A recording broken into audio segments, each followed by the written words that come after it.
गुरु दक्षिणा।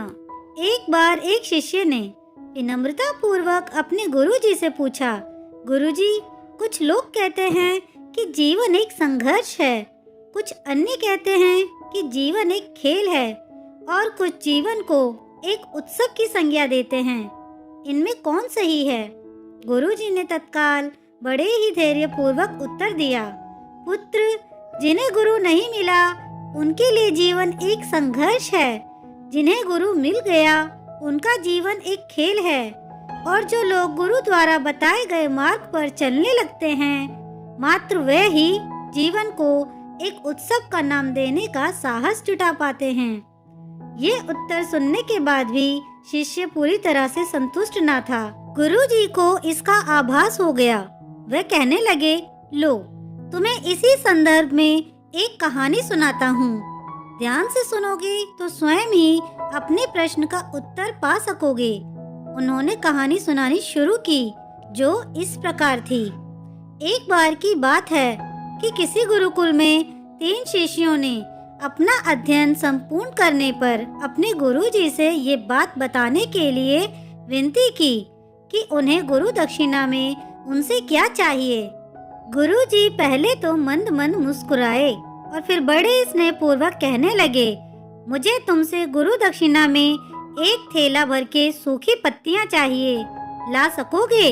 वे तीनों मन ही मन बहुत प्रसन्न हुए, क्योंकि उन्हें लगा कि वे बड़ी आसानी से अपने गुरुजी की इच्छा पूरी कर सकेंगे। सूखी पत्तियां तो जंगल में सर्वत्र बिखरी ही रहती हैं। वह उत्साह पूर्वक एक ही स्वर में बोले, जी गुरुजी, जैसी आपकी आज्ञा। अब वे तीनों शिष्य चलते चलते एक पास के जंगल में पहुँचे, लेकिन ये देखकर कि वहाँ पर तो सूखी पत्तियाँ केवल एक मुट्ठी भर ही थीं, उनके आश्चर्य का ठिकाना न रहा। वे सोच में पड़ गए कि आखिर जंगल से कौन सूखी पत्तियाँ उठाकर ले गया होगा। इतने में ही उन्हें दूर से आता हुआ कोई किसान दिखाई दिया।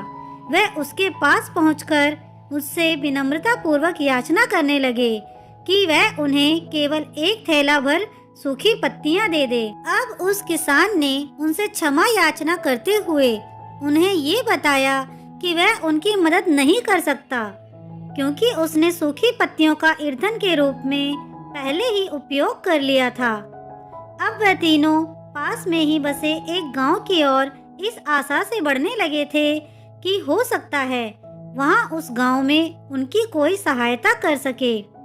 वहां पहुंचकर उन्होंने जब एक व्यापारी को देखा तो बड़ी उम्मीद से उससे एक थैला भर सूखी पत्तियां देने के लिए प्रार्थना करने लगे, लेकिन उन्हें फिर से एक बार निराशा ही हाथ आई, क्योंकि उस व्यापारी ने तो पहले ही कुछ पैसे कमाने के लिए सूखी पत्तियों के दोने बनाकर बेच दिए थे। लेकिन उस व्यापारी ने उदारता दिखाते हुए उन्हें एक बूढ़ी माँ का पता बताया, जो सूखी पत्तियां एकत्रित किया करती थी। पर भाग्य ने यहाँ पर भी उनका साथ नहीं दिया, क्योंकि वह बूढ़ी माँ तो उन पत्तियों को अलग अलग करके कई प्रकार की औषधियाँ बनाया करती थी। अब निराश होकर वह तीनों खाली हाथ ही गुरुकुल लौट गए। गुरुजी ने उन्हें देखते ही स्नेह पूर्वक पूछा, पुत्रों, ले आए गुरु दक्षिणा? तीनों ने सर झुका लिया। गुरुजी द्वारा दोबारा पूछे जाने पर उनमें से एक शिष्य कहने लगा, गुरुदेव, हम आपकी इच्छा पूरी नहीं कर पाए। हमने सोचा था कि सूखी पत्तियां तो जंगल में सर्वत्र बिखरी ही रहती होंगी, लेकिन बड़े ही आश्चर्य की बात है कि लोग उनका भी कितनी तरह से उपयोग करते हैं। गुरुजी फिर पहले की ही तरह मुस्कुराते हुए प्रेम पूर्वक बोले, निराश क्यों होते हो?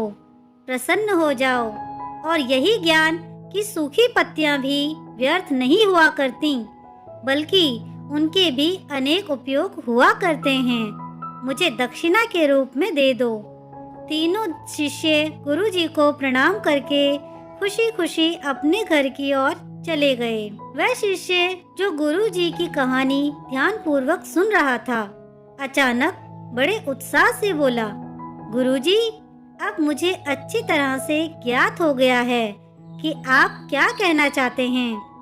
आपका संकेत इसी ओर है ना कि जब सूखी पत्तियां भी बेकार नहीं होती हैं, तो फिर हम कैसे किसी भी वस्तु या व्यक्ति को छोटा और महत्वहीन मानकर उसका तिरस्कार कर सकते हैं। चींटी से लेकर हाथी तक और सुई से लेकर तलवार तक सभी का अपना अपना महत्व होता है। गुरुजी तुरंत बोले, हाँ पुत्र, मेरे कहने का ये भी यही तात्पर्य है कि हम सब भी किसी से मिलें तो उसे मान देने का प्रयास करें, ताकि आपस में स्नेह, सद्भावना एवं सहानुभूति का विस्तार होता रहे और हमारा जीवन संघर्ष के बजाय उत्सव बन सके। यदि जीवन को एक खेल ही माना जाए तो बेहतर यही होगा कि हम स्वस्थ एवं शांत प्रतियोगिता में ही भाग लें और अपने निर्माण को ऊंचाई के शिखर पर ले जाने का अथक प्रयास करें। अब शिष्य पूरी तरह से संतुष्ट था। हमें इस कहानी से ये सीख मिलती है कि सबके प्रति प्रेम भाव रखने वाला व्यक्ति अपने वचनों से कभी भी किसी को आहत करने का दुस्साहस नहीं करता और उसकी यही ऊर्जा उसके पुरुषार्थ के मार्ग की समस्त बाधाओं को हर लेती है। हमारे जीवन का सबसे बड़ा उत्सव पुरुषार्थ ही होता है, ऐसा विद्वानों का मत है। दोस्तों, आपको ये कहानी कैसी लगी मुझे कमेंट करके जरूर बताएं। अगर कहानी अच्छी लगी हो तो प्लीज़ इसे लाइक, शेयर और मेरे चैनल को सब्सक्राइब करना ना भूलें। कहानी सुनने के लिए आपका बहुत बहुत धन्यवाद।